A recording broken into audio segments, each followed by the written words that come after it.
Today we're reacting to when being tortured turned him into a killer. We back with some more wild videos on this channel, man. But if you like my content and you really rock with me, I have made my third channel where I'm being super consistent on my Astral Dior live channel. Totally different type of content over there, so make sure y'all go pull up and show love, man. If y'all rock with me, let's do it. Till the break of day, dance with me. Type of intro.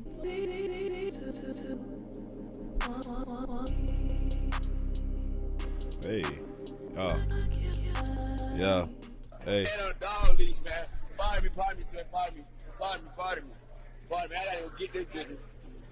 Oh, they got the man on a dog leash, y'all. The man. They put a nigga on a dog leash, doing niggas dirt, bro. Dog leash. Come on, man. Look at this. It was going on in G2. In this short clip, you will see 17-year-old Cortez Barry the day before his birthday being tortured and humiliated by the gangster disciples. Get it, boy. Man on a dog. Violating.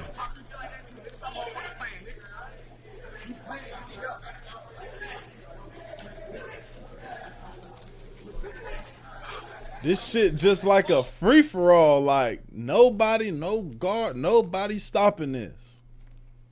This shit just, y'all live y'all life and this bitch go. We drop some food off and some supplies and shit and just go about your business. Cause what? The man on a dog leash, y'all. The man on a dog leash.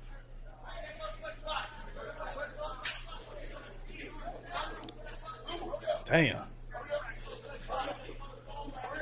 Nigga on every, I would have been minding my fucking bit. I wouldn't even been looking at. Y'all, you see that nigga on that leash? Hell no.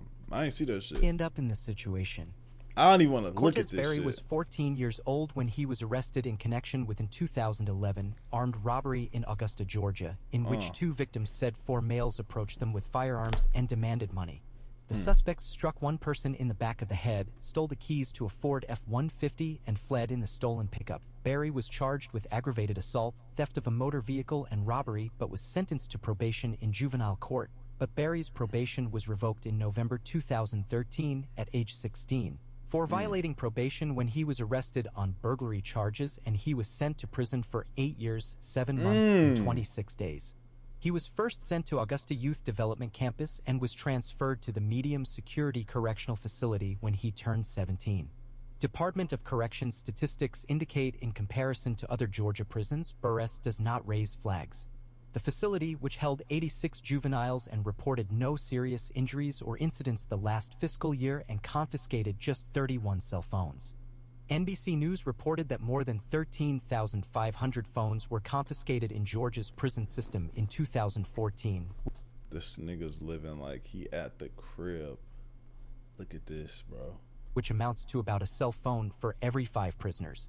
Cell phones are often used to commit and plan crimes outside of prison. Nigga got KFC in this bitch. Also to incite violence and to extort family members who are incarcerated. Prison officials have installed equipment to scan visitors for cell phones and other electronics. But most of the time the guards are the ones smuggling the contraband into the prisons in exchange for cash or sex. The day before Cortez Barry turned 18, a group of gangster disciples approached Cortez. They told him, bro, you might as well go ahead and join the GDs because you're about to turn 18. At 18, he would be moved from the juvenile side of the prison to the adult areas of the prison. Barry refused to join. Then 7 to 8 boys jumped on him, savagely beat him, and choked him until he was unconscious. Wow. Before posting the viral photo of Cortez showed being held captive. The gang members called Barry's girlfriend from an untraceable phone number demanding $150 for the safety of Cortez. They hung... Cause he ain't wanna be GD, so they jumped him and hit his girl, said you need to send $150 or we're gonna do some more shit to this nigga. Hung up, and minutes later, prison. The men called back and demanded $300 but hung up before his girlfriend's mother could get the phone from her daughter to ask questions. Shortly after the calls, the girlfriend found the cell phone photo on Facebook of Barry beaten and being held captive in a cell. In the photo, Cortez Berry is shirtless and kneeling on the ground with his left eye swollen shut and two men standing behind him. No. A rope is tied around his neck like a leash, and one of the men has the end of the rope looped tightly around his hand. Posted the pictures on Facebook with the caption, "When you disrespect the nation, it brings nothing but pain and suffering." As soon as Cortez's mother seen the photo online, she quickly called down to the facility, but no one answered. His aunt lived closer to the prison, so she drove to the prison. She notified the prison staff, and they were clueless to what was going on. At the time, they clueless. We don't know what the deal is, because we don't be in there. We just let them niggas do whatever the fuck they want to do. We don't know what the fuck going on in there. What's going on? were not aware of the violent attack. He was attacked and beaten at 3 p.m., and the prison guards did not check up on him until 9 p.m.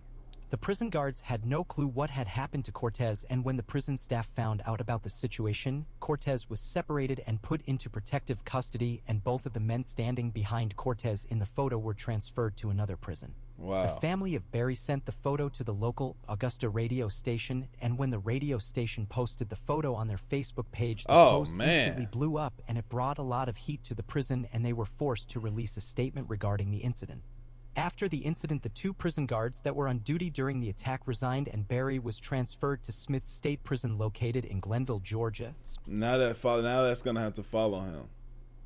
We've watched a lot of, what's it called? We've watched a whole lot of, Bill Feasy, Jay Williams, Let's Live Life.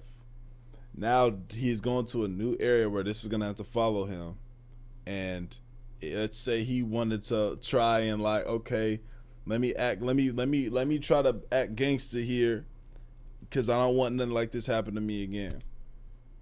So he on some rah-rah shit. But then, like they say, this shit always follows you. A few calls, a few this, a few that, they see this, and then boom. Now they pressing you now. It's like, what does a nigga do in this situation?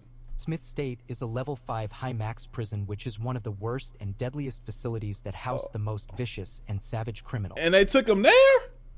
Smith State has seen more homicides in the past 5 years than any other in the system. Cortez's mother believes the prison staff sent her son to a more dangerous prison in retaliation to her talking to the media and bringing heat to the prison. The firing and arrest of the prison's warden is just the latest development in an ongoing investigation that has covered prison contraband, corruption, and even murder.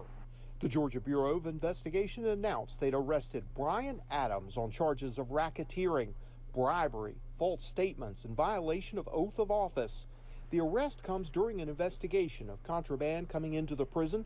The prison is also at the center of a 2021 murder investigation.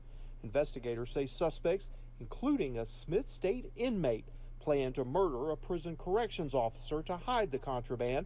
Instead, they killed one of the officer's neighbors, Bobby Kicklighter.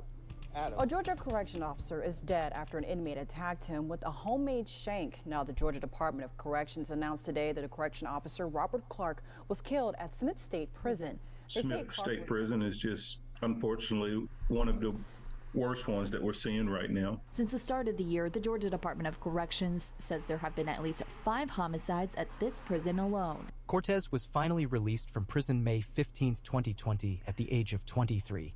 But unfortunately, 6 months after his release, Cortez and 2 other men, 18-year-old Kazari Middleton and 18-year-old Marquise Harris, were creeping one afternoon when they rode past Johnson's Beauty and Barber Salon on Eve Street. Marquise Harris was the driver. He stayed in the car, while Cortez and Kazari walked into the barbershop, both armed with a .45 and a .38 caliber handgun. At the time, barber Megwell Freeman and his client Wyman Scott were in the shop when Cortez and Kazari attempted to rob both men and ended up shooting both men. That shooting. So him going to prison, getting walked like a dog, shit on, leash around the neck, wasn't enough. He had to go and I need another piece of that. Okay. Men one time, and the victims instantly died from being shot. The suspects fled. A local witness that called 911 reported that they heard 5 gunshots and watched a silver car that pulled off and was able to provide the license plate number. The car was eventually pulled over with Cortez Barry not inside. Police found a .38 caliber handgun under the seat where Middleton was sitting. The weapon, which had been reported stolen a week before the killings, both Kazari and Marquise were arrested and charged with 2 counts of murder, 2 counts of criminal attempt armed robbery, and 2 counts of possession of a firearm during the commission of a crime. Middleton had a prior arrest history as a juvenile for burglary. His defense attorney asked the judge to consider bond because he held a steady job since he was 15 years old. Middleton was also signed up for the Army and was expected to begin basic training soon, but both suspects were denied bond and I was about to say, ain't no way they did that. This the nigga that was just in the car, right? remain in jail.